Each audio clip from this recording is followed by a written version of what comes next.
Plus de 40 Palestiniens ont été tués et des dizaines d'autres blessés, pour la plupart des femmes et des enfants, dans la dernière attaque horrible menée par Israël.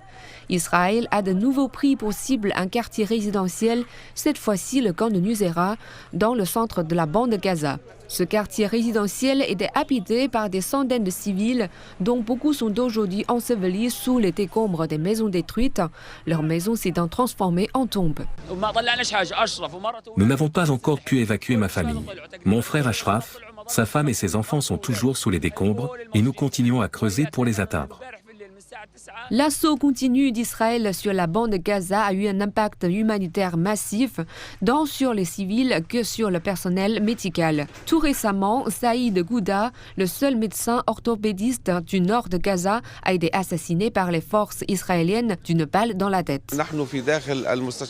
Les hôpitaux ne peuvent pas accueillir un si grand nombre de blessés.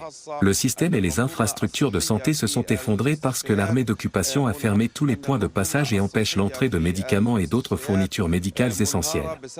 Alors que les responsables de Washington signalent des progrès dans les pourparlers sur le cessez-le-feu et font allusion à l'instauration imminente d'une trêve, les actions israéliennes vont à l'encontre de cette rhétorique.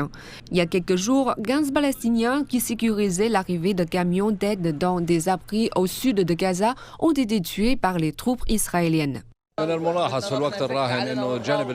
Nous avons remarqué une tendance. Plus nous nous rapprochons d'un accord, plus les attaques d'Israël deviennent intenses. Ils commettent davantage d'assassinats, ciblent les civils plus fréquemment. Tout cela se produit alors que la conversation extérieure dans le monde arabe et la communauté internationale portent sur la recherche de la paix.